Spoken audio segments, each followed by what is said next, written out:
Hey everybody, it's Ryan. Before we get into today's show, a quick reminder that Wake Up War Chant is brought to you by your friends at For the Table, Madison Social, Central Allen Township, right in the heart of College Town.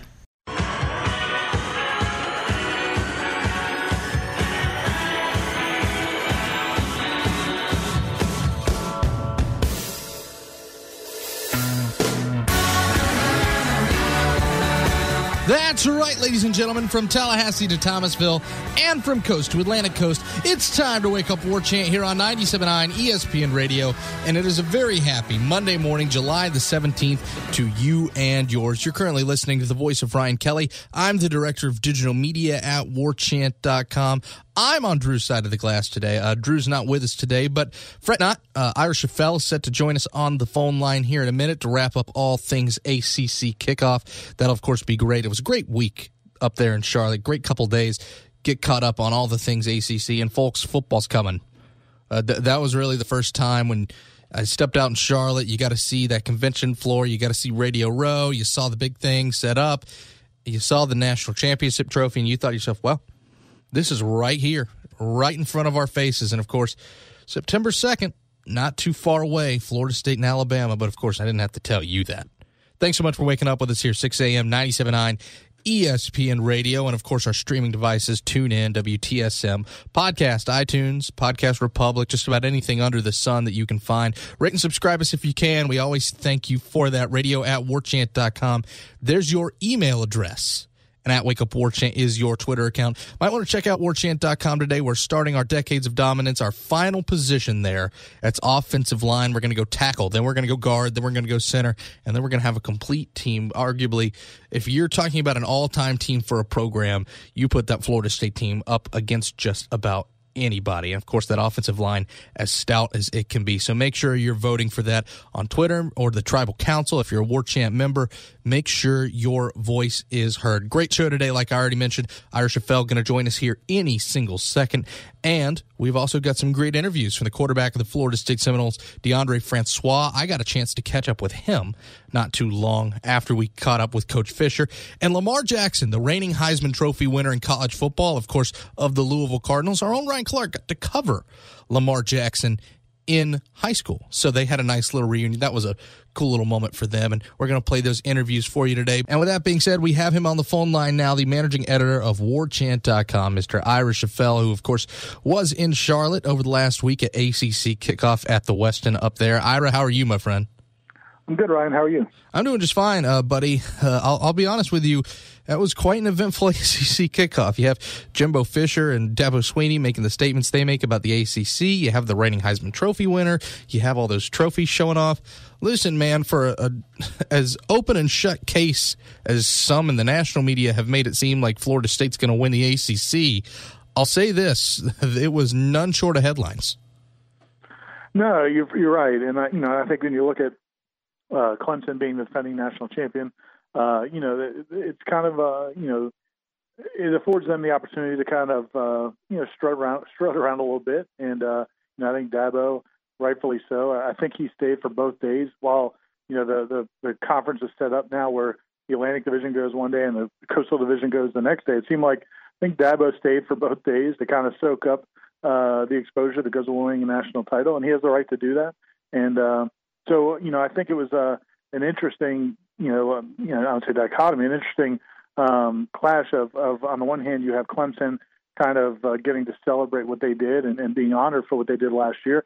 And at the same time, I think you had a lot of hype rightfully bestowed upon Florida State because of all the talent they have back, and Deondre Francois and on offense and all those guys on defense, including Derwin James. So, I think it was an interesting year where you kind of had a coronation, but you also had a kind of flipping of the script to the anticipation of what FSU can do this season. And you're absolutely right. I talked about it a little bit with Jeff Cameron on Friday's show. The last 2 years, you gone to ACC Kickoff. Last year where there was some hype around Florida State, people thought they had an outside shot at being a playoff team. If they could bump Clemson at home, they certainly had their chances. But Clemson was coming off playing for the national championship, not winning it, but certainly playing for it in the 2015 season. They still had the best player that the program's ever had in Deshaun Watson. There was so much hype around them. and it just kind of seemed like FSU, despite all the hype, was on the back burner. And I'll be honest with you, it kind of felt that way at ACC Kickoff, and that, Clemson's the reigning national champion. You mentioned it, Dabo certainly went on somewhat of a victory tour, and you're not really going to blame him for it. But at the same time, it just kind of seemed like for the first time in a couple years, Clemson was on the back burner. Yeah, and then you have the third, kind of wheel on it right now with Lamar Jackson winning the Heisman Trophy. I mean, I think in general you would think the Heisman Trophy winner would be kind of the big deal. And he was to a degree. I mean, when he came and spoke to the reporters, he had a big group around him, but it wasn't the Lamar Jackson show. I think after Jameis had won it a couple of years, a few years back, Jameis also had a lot of off the field interest, and people were, kind of coming at him for a lot of different things. So he was kind of a media lightning rod. But that year kind of seemed like the Jameis Winston show. Of course, FSU also was coming off the national title, whereas, Lamar Jackson, I thought, kind of was second or third fiddle to Clemson and Florida State. And that's kind of interesting also because, again, and then on top of that, and we've written about on the site a little bit, that, Derwin James was picked by Sports Illustrated as the number one player in college football. Again, even though Lamar Jackson is in this conference and he's just won the Heisman Trophy. I think it just comes and really goes back to the obvious point that Jimbo Fisher kind of made, and you can debate till the cows come home who the best conference is, and I think you've been able to do that for quite some time now, despite what some would have you say about the SEC, or even some a couple years ago would have you say about the Pac-12. The ACC has put itself out as they're not the Power 5 conference that's happy to be there anymore. They brought that hardware. They brought the Heisman Trophy. They brought the National Championship. They brought the Orange Bowl Trophy.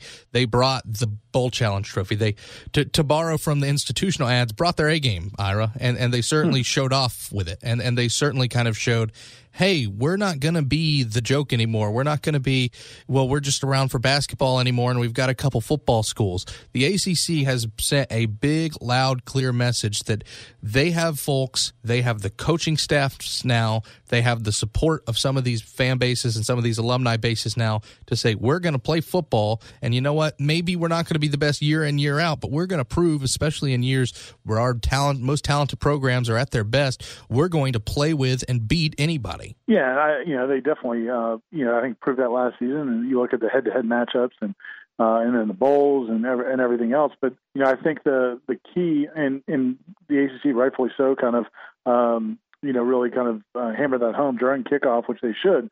But I think it would be, again, it's just one of those things where if you take a step backwards this year, then people start saying, okay, well, you had one good year, big deal.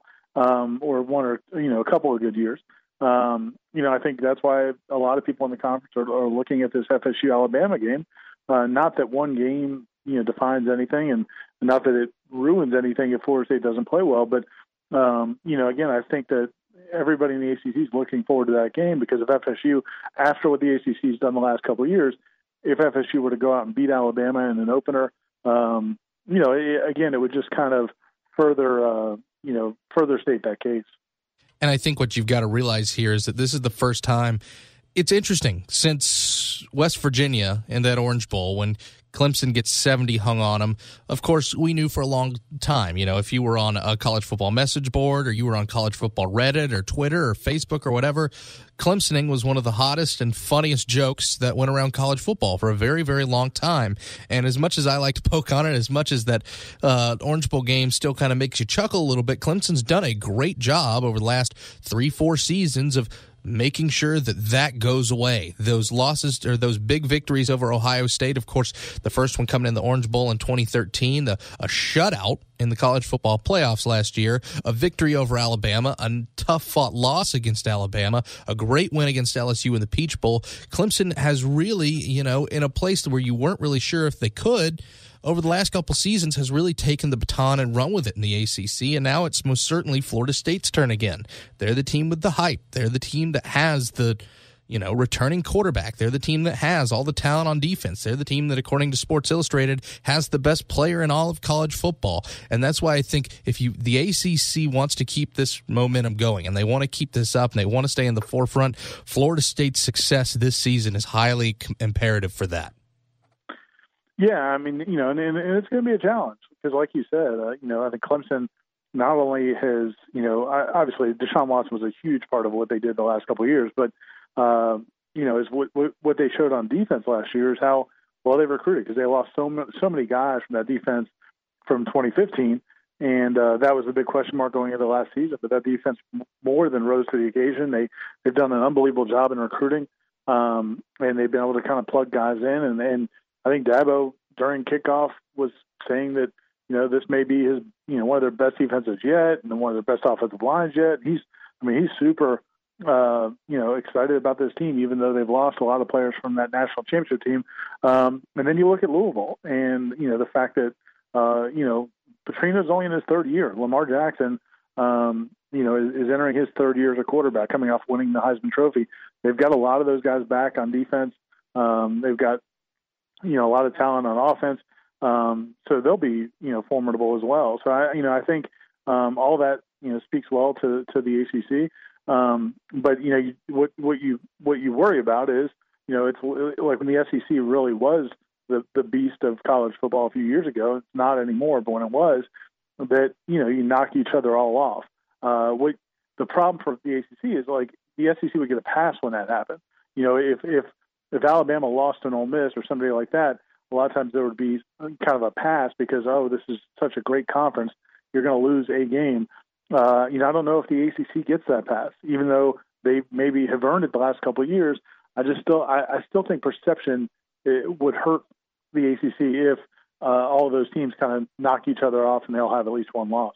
Ira, of course, there are 5 conferences who have separated themselves from the rest of college football, but here's the question I want to ask you. With the ACC, with especially Jimbo Fisher thumping his chest and saying this is the premier conference in all of college football, this is a 2-part question.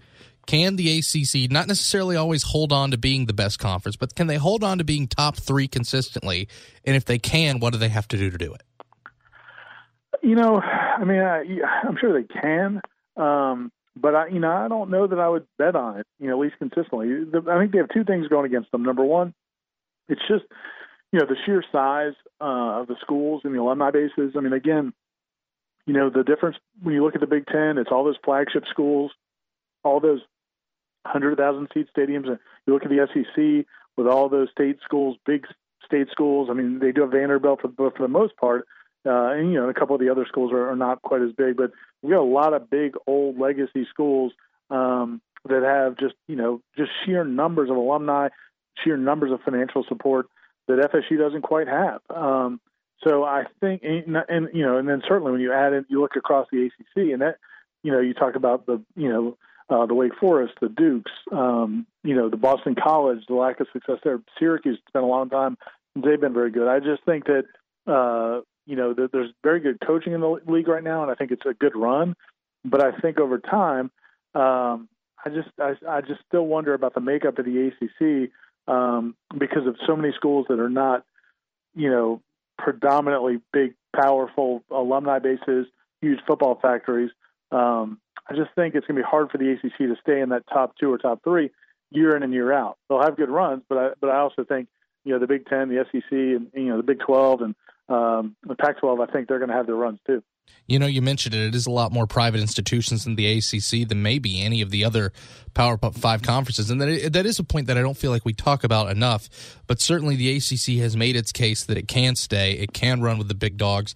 And let's face it, even whether it's true or not, that wasn't always the narrative in some minds nationally not too long ago. Ira, I've got a little bit more I want to talk to you about. Do you mind holding on the line for a bit?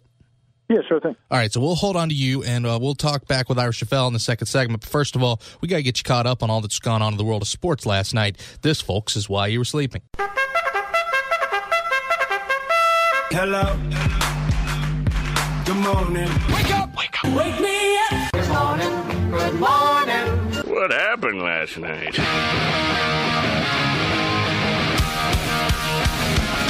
Major League Baseball, of course, returning for the second half of the season, and we'll start with my Detroit Tigers. Got themselves a nice little W in 11 innings at Comerica Park over the Toronto Blue Jays yesterday. 6-5, walk-off walk. Miguel Cabrera with the bases loaded. Yankees and the Red Sox played themselves a doubleheader. Yankees win Game 1 of that 3-0. Red Sox win Game 2 of that 3-0. They end up splitting a 4-game series. Nationals over the Reds 14-4 in Cincinnati. It's the Colorado Rockies beating our own Drew's New York Mets 13-4. The Dodgers get it done over the Marlins 3-2 in Miami. It's the Cubs 8-0 over the Orioles in Baltimore. I read something the other day. It's a crazy number. I think it's the Cubs are 8-0 in their last interleague games. That's quite a winning streak, and I bet most Cubs fans wish they would play the American League more often. But Diamondbacks, they lose 7-1 to the Atlanta Braves, who are 500 in the month of July. Who'd have thunk it? 7-1. It's the Braves in Atlanta over the D-backs. Buccos get it done over the Pirates. Or excuse me, the Buccos get it done over the Pirates. What am I saying? It's 4-3. It's the Pirates over the Cardinals at PNC Park. Mariners beat the White Sox in 10, 7-6 in Chi-Town. Phillies beat the Brewers in Milwaukee 5-2. It's the Astros beating the Twins 5-3 in Houston. After that, it's the Rangers who fall to the Royals 4-3 in Kansas City. Anaheim gets it done over the Tampa Bay Rays. The Halos take it 4-3.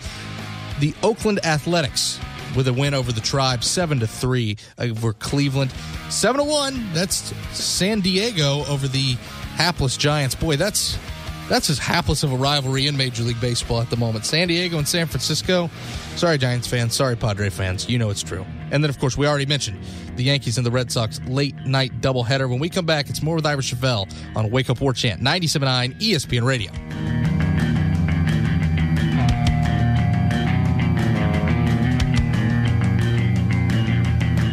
Wake Up War Chant on 97.9 ESPN Radio is presented by TNT Golf Cart Supercenter, your one-stop shop for all your outdoor entertainment. Here's Ryan Kelly. Wow!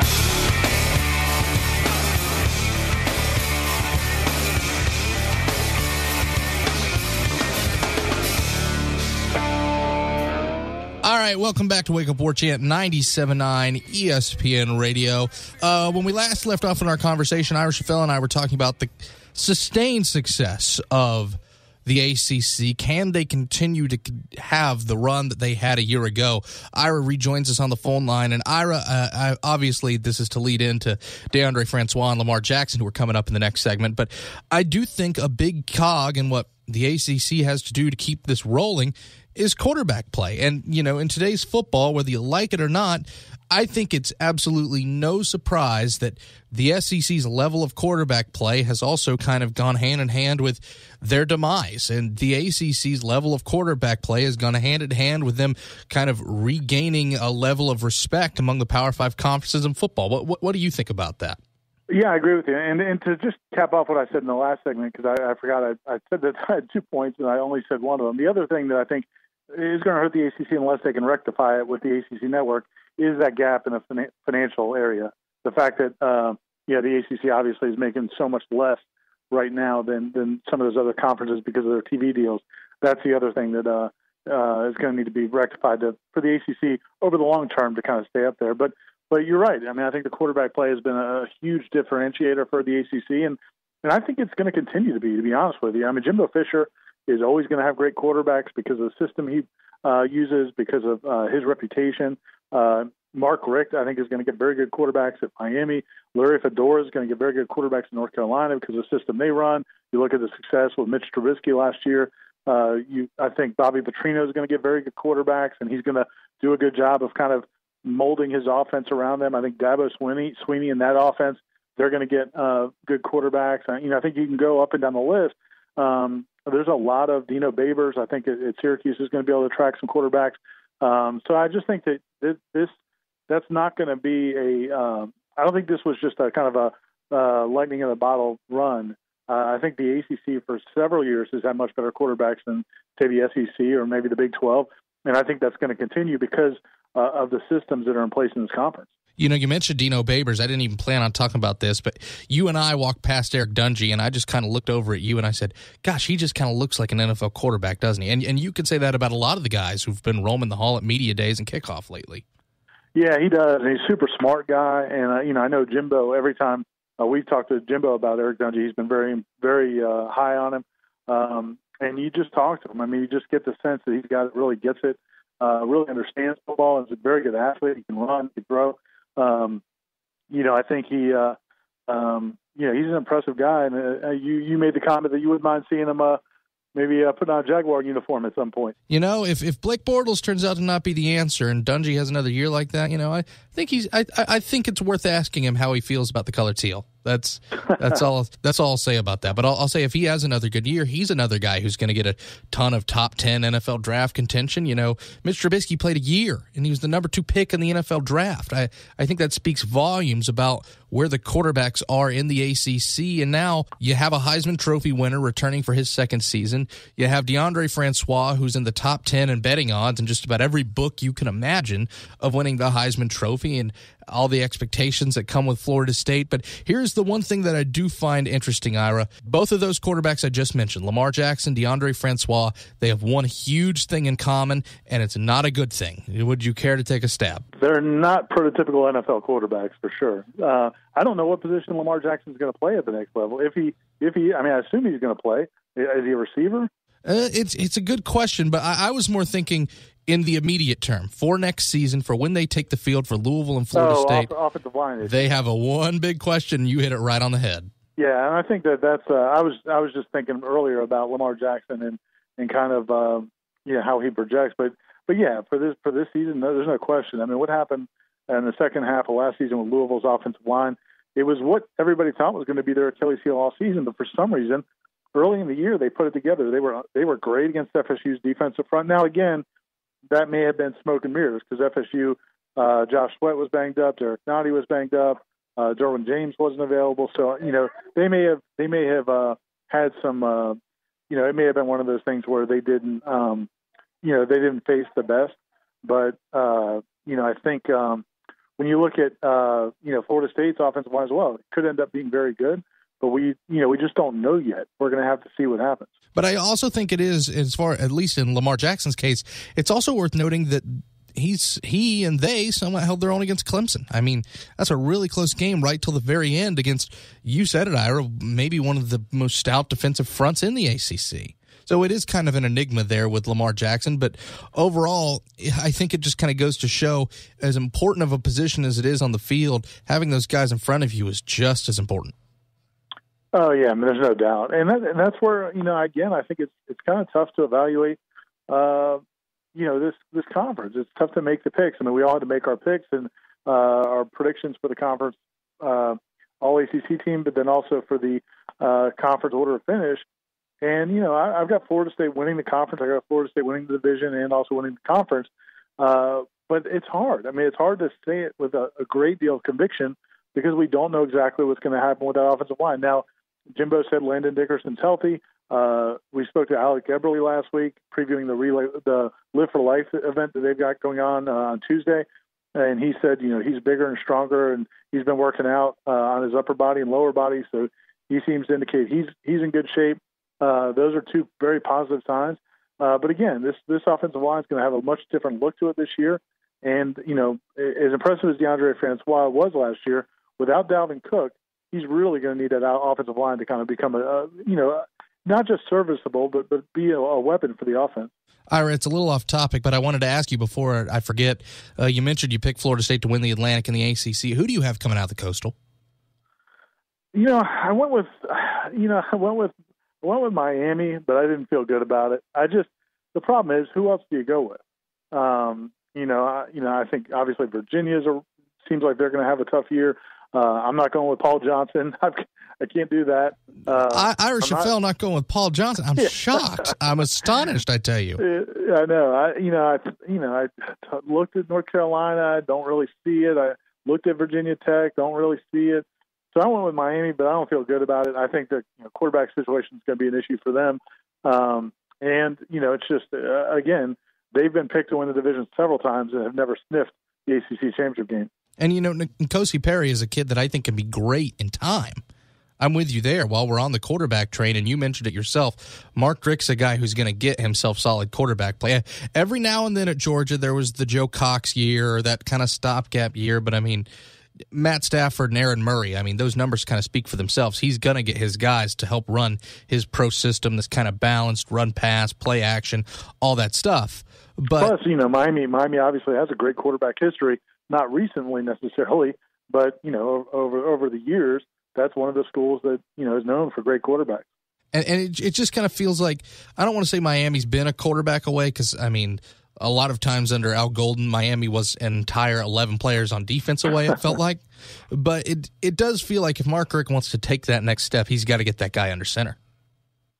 Yeah, and like you said, there's a lot of excitement about the young guy they've got. But, again, that's a lot to ask. And, I also think that, again, when you look at, Florida State, I think that's probably why there's so much hype on FSU, because people are so impressed with Deondre Francois. And we didn't really talk about this, but, I thought Deondre Francois handled himself very well at ACC Kickoff. I thought he was came across very confident, came across very, just self-assured, and seemed to be very excited and confident about this group they've got coming back. I think that's a good sign. Ultimately, it doesn't mean anything. It's just a press conference setting. You got to actually do it on the field. But I thought if you were looking for some confidence from that guy, he doesn't look like a guy who's wondering who's going to step up for that offense. He seemed to be very confident about what he's got around him. And that is the one thing that I will give Deondre Francois, especially in that kickoff. I think you hit it right on the head. And the next segment, you folks listening, you're going to hear it in the interview. DeAndre's never been a guy who's going to, expound and wax poetic in a press conference, but he is most certainly a guy who, I guess sometimes last season almost seemed like he kind of wore his emotions on his sleeve. Is that fair to say, Ira? You could tell when he was upset. You could tell when everything was okay with him. He came across very, very relaxed, and he came across very, very, I guess confident's the right word, every time that he made an appearance at kickoff. Yeah, no, I do think you're right. There were times last year where he just didn't want to talk, and made that pretty clear. And I think we had a couple of, maybe like 2 or 3 minute interviews with him where it was pretty clear he didn't want to say much. And it's easy to be, it's easy to be a little bit more feeling good about yourself in July, and you should. You're undefeated, and everybody should be confident when they go into those settings. But again, I guess it would be disconcerting if he wasn't confident. The fact that he was, I think, is a good sign. But again, we won't know for sure probably until we start hearing things in mid-August. I mean, practice will start at the beginning of August. Then there'll be about a week or week and a half till they start having some scrimmages. And I think, we'll start, getting a feel for how the offensive line is doing against that defensive line, because that defensive line is going to be the real deal. When you talk about, Derek Noddy and DeMarcus Christmas and Brian Burns and Josh Sweat and all the guys they have available, Jacob Pugh up front, if this offensive line holds its own, that would be a huge positive sign. If they're not, it's not necessarily the end of the world, because they should be, probably having a tough time against that defensive front. But, again, it'll probably be mid-August before we have a better feel for how that line's going to shake out. Finally, Ira, wanted to ask you, Deondre Francois, as much as you like what he can do and you like in the offense, there's still a Heisman Trophy winner in the ACC at quarterback. His name's Lamar Jackson. He's got a lot of hype. He's got a lot of great things surrounding him. What's it going to take for Deondre Francois to individually, not team-wise, because, obviously there's a ton of hype around Florida State and what they can do this season. What does it take for Deondre Francois to have individually a more impressive season than Lamar Jackson? It wouldn't surprise me if he did. I didn't pick Lamar Jackson as the ACC Player of the Year. I didn't pick DeAndre either, but I didn't pick Lamar Jackson. I think he may take a little bit of a step back this year. I think what happened late last season, I think, is a kind of a sign of kind of maybe trouble to come for Louisville's offense. Lamar Jackson, we'll see. But I think the biggest thing for DeAndre is if everything else functions around him, if the offensive line is solid to good. If the receivers emerge the way Jimbo seems to believe they are going to, if Cam Akers and Jaquez Patrick step up and be very dependable and reliable at running back, I think DeAndre will take care of the rest. I think he's got a ton of talent. I think now he's got a much better feeling for the offense. I think that will help him make him more confident on some of those throws where he didn't necessarily always look confident, where he didn't sometimes step into his throws. He kind of floated some things. I think all of those things will help him play better, but those were a lot of ifs also. If the offensive line comes together, if those receivers step up, if those running backs, that's the thing about this offense. There's so many kind of people that need to be more consistent or step into new roles, that it's hard to predict that that's all going to go well. If it does, I think DeAndre is going to have a great year. But, history or common sense would tell you not all of those things are probably going to go as well as FSU would like. I'm fascinated with your point about Louisville, and I agree with it in that, Louisville, on the one hand, if you're comparing Louisville and Florida State, was kind of Florida State's punch in the mouth. And Florida State had to work themselves out of it, and they eventually did, but they had a whole season to do it. Louisville didn't really get punched in the mouth till late when they go to that Houston team that had really, been exposed already, and they got embarrassed on national television on Thursday night with America watching, a team that a lot of people thought could maybe sneak themselves back into the college football playoff conversation. And heck, even the ACC Atlantic conversation. But I'm with you. I'm interested to see what he does this next season, because you ought not be losing the way you did to a Leonard Fournette-less LSU in the Citrus Bowl. You ought not be losing to that Kentucky team, especially when it's your turnovers that really cost you in the end. Yeah, and that's what concerns me about Lamar Jackson. Again, I'm not taking away the fact that he should have got the Heisman last year. What he did against Florida State probably won it for him, even though I think FSU really helped him out with what they did defensively, which was crazy. I'm still not sure what FSU was trying to do defensively, but in that game. But he's a great talent. He's an unbelievable athlete. But again, I just think that from a leadership standpoint, he really disappointed. I thought in the second half of that season, when things were going downhill, when the line broke down, when his teammates when receivers dropped balls, when anything happened, anything went wrong, he got more and more frustrated. And I think that's going to be the key for them. They talked a lot at kickoff about Lamar Jackson getting a better feel for the offense and really learning things better. If I was Bobby Petrino, the number one thing I'd be worried about is how Lamar Jackson handles adversity and how he becomes a better leader. Because if he doesn't, they're going to be in trouble. Ira, real quick, who was your ACC Player of the Year? I went with a little bit of a dark horse. I went with the Landry kid from Boston College. Okay. I'm not going to go with Derwin. I just think that there's a lot of things that a defensive back especially, I just think it's hard to pick a defensive back for it. And I definitely wasn't going with Lamar Jackson because I think they're going to struggle some. And, I don't know enough about FSU's offense because Deondre Francois. I just think defensive ends of position, oddly enough, I think Landry, and maybe I'm biased because I saw what he did against FSU last year, but I just think he's a guy that can be just about unblockable, and I think he can put up some big numbers. How about that? Boston College producing a good defensive player. I can't tell you how shocked I am, Ira. But yeah, it's weird, huh? Harold Landry, solid player. Ira, good work out of you, my friend. Thank you very much. All right, thanks, Ryan. Hey, folks, when we come back, you're going to hear from the quarterbacks themselves. Why don't we hear from Deondre Francois and Lamar Jackson right after this on Wake Up War Chant, 97.9 ESPN Radio.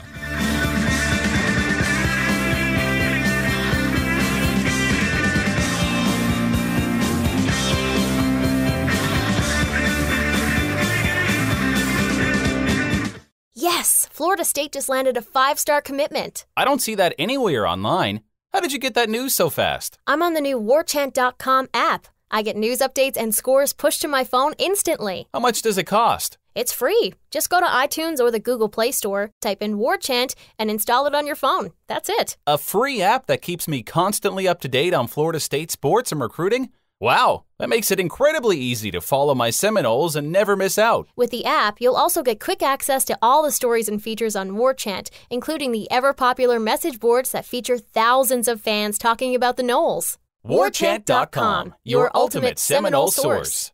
Wake Up War Chant on 97.9 ESPN Radio is presented by TNT Golf Cart Supercenter, your one-stop shop for all your outdoor entertainment. Here's Ryan Kelly.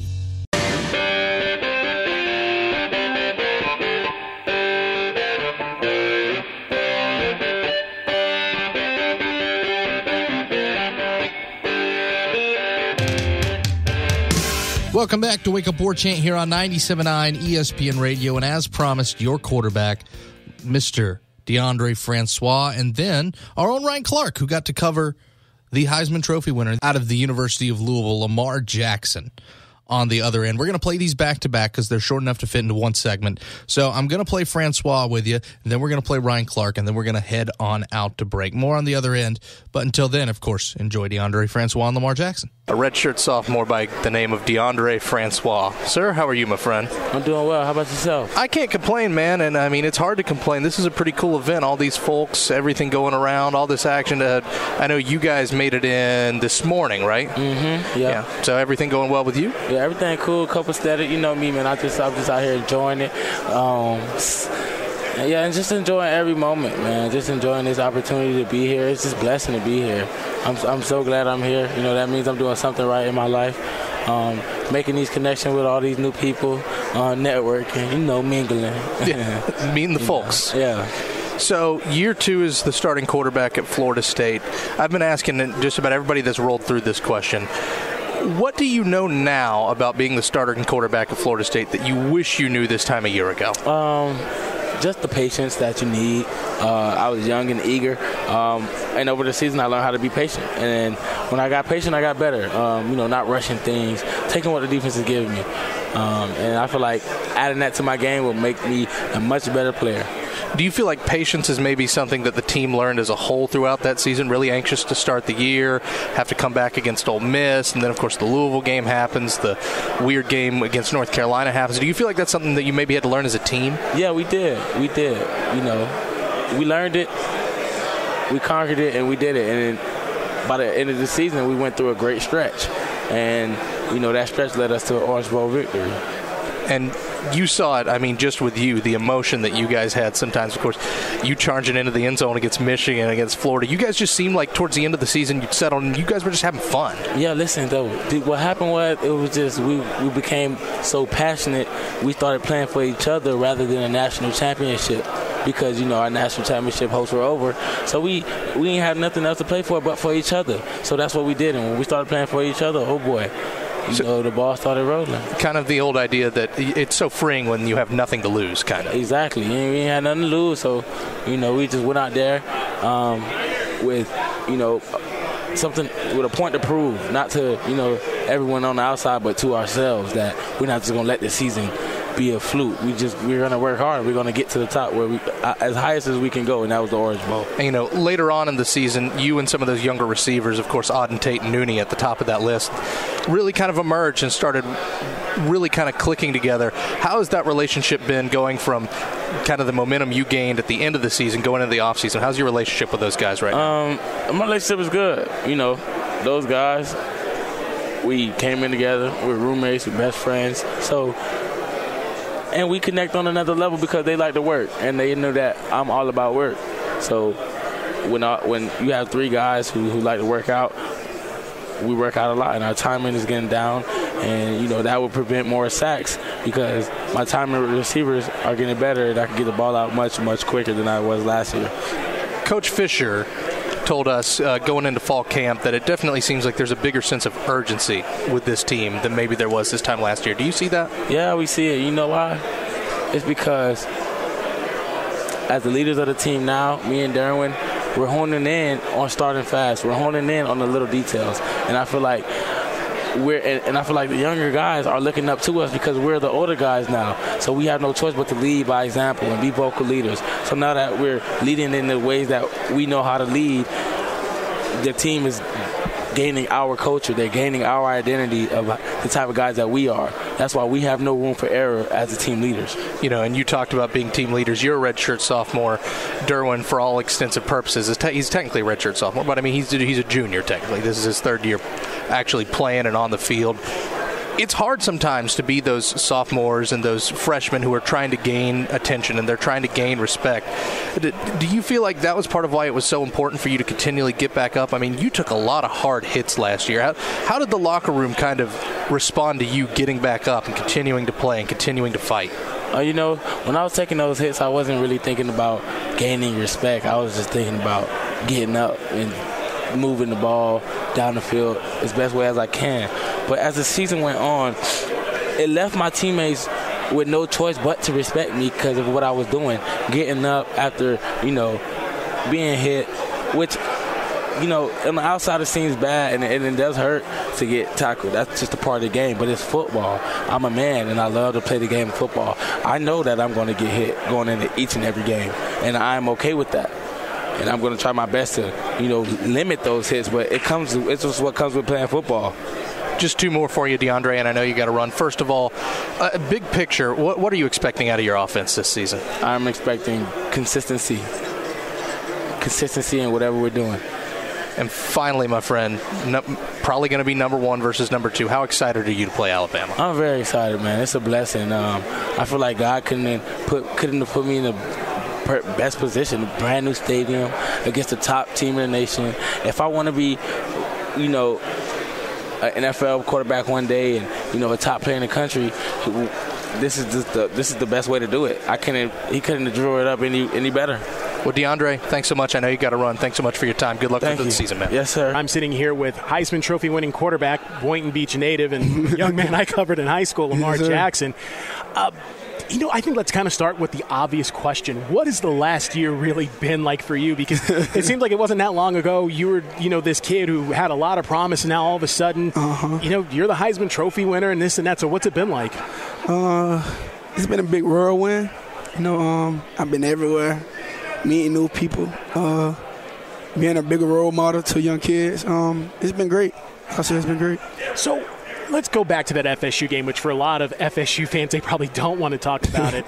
What's it like for you to look back at that game knowing that you've had some time? And, what do you think that did for not only you but your program going forward in terms of just kind of getting that confidence and taking the next step? I said it did a lot of good positive things for our program. People look at us as a threat now. A lot of years before that, where last year or my freshman year, people didn't really take Louisville serious, football team program serious like that. They didn't feel we competed enough, and we showed up, and we showed up. And so when you think about this coming year, it's this wild year where FSU has these expectations of going to the playoff. People are wondering what you're going to do in year 2. What's Clemson going to be like? Is this the year where Miami wins the Coastal? What would you say it's kind of like to be in the middle of that and have these questions hurled at you and know that, okay, you're one of the things and people that everyone's sort of paying attention to? I don't really try not to dwell on it. I try to stay away from it. Don't look at the media when they're talking about football and stuff like that. I'm just here to play for my team only. That's what I worry about. I'm trying to win the national championship myself, so that's what all I focus on. So when you think about whenever you guys do get to FSU, do you try, I guess, to kind of keep that game in perspective? Because I know everybody wants to ask about the big matchups, but how do you guys go about keeping games in perspective so where you don't have that period like you did at the end of last year where things didn't go your way? Well, we're going to take every game this year as a championship game. We haven't been there, but we're going to act like we're there each and every game no matter who we playing. We're not taking no team for granted. So when you think about FSU, what for you kind of stands out for them defensively this year? Is it the depth? Is it certain guys on that team? Is it knowing that, okay, they now have an idea of maybe what's coming with guys like you? What would you say it is? Like I said before, any team I'm playing against, I'm looking at you the same way. I don't care about your name, this and that. That's a great team, don't get me wrong. Great defense. They got great players on their team, offense and defense. But we treat everybody the same, no matter who you is. A few more things. So, of course, I'm sure you read the Sports Illustrated list, and I'm sure everybody's asked you about it. Sports Illustrated had its list of who it deemed the best player in college football. Yeah. You were 2, Derwin was 1. Does that seem a little bit kind of surprising to you? Because, you're someone that you won the Heisman, and he's someone that there's a lot of promise, still only played 7 quarters because he was injured. Or do you even care about stuff like that? No, I don't care about stuff like that. Like, people who know me, they know I don't care about stuff like that. That's just who the politics choose or whoever may choose. And I'm just here to play football. I don't really care about what I rank. Final thing for you, and this will be it. So, when you were in high school, I remember you were putting up 63 on the likes of Village Academy, and you and Dante Salenzi were just drawing pass interferences left and right. To go from that to where, everybody knows you, A, how wild has it been, but B, what is the most bizarre thing that has happened to you?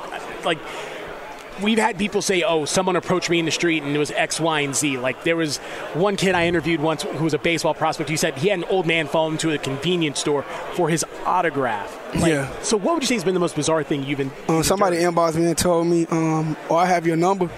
So my phone number, my cell phone number, and they had the first three of the 6 digits. I was like kind of ticked off. I'm like, how they got my number? I had to change my number. So did they call you? Did they give your number out? Actually, I just seen it because they inboxed it to me. When I seen it, I just changed it. I ain't responding back. All right, then. Well, hey, Lamar, thank you so much. I know it's been a busy day, so you got to move on. But it was good catching up with you. And, again, good luck with everything this season. Thank you, man.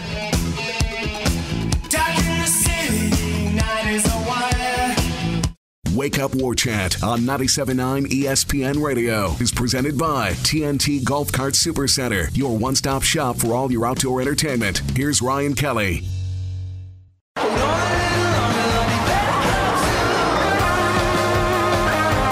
All right, folks, that's it. We are all out of time. Of course, my thanks to Ira Schoffel for joining us today, and my thanks to Lamar Jackson, Deondre Francois for joining us as well at ACC Kickoff. Mike and Mike's up next, 97.9 ESPN Radio.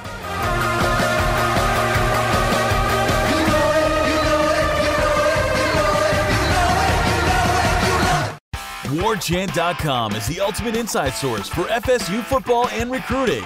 And now you can get in on the action for free for an entire month. WarChant.com is offering a risk-free 30-day trial subscription. Get full access to the #1 website covering the Seminoles just by entering the promo code WarChant30. That's WarChant30. Sign up and get in on the world's most active FSU message boards.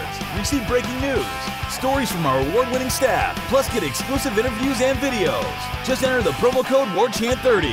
WarChant.com, your ultimate Seminole sports source. Hey, thanks for downloading today's show. If you haven't already, why don't you rate and subscribe us? We certainly do appreciate it, and of course, we appreciate you listening anyway, so just go ahead and click that right there. You know you want to. Come on. Come on. Thanks again for letting us do the show. We love giving you all the football, basketball, baseball, recruiting, all year round. Not just football season, not just spring practice, but hopefully giving you the freshest and newest FSU content every day. Thanks, guys.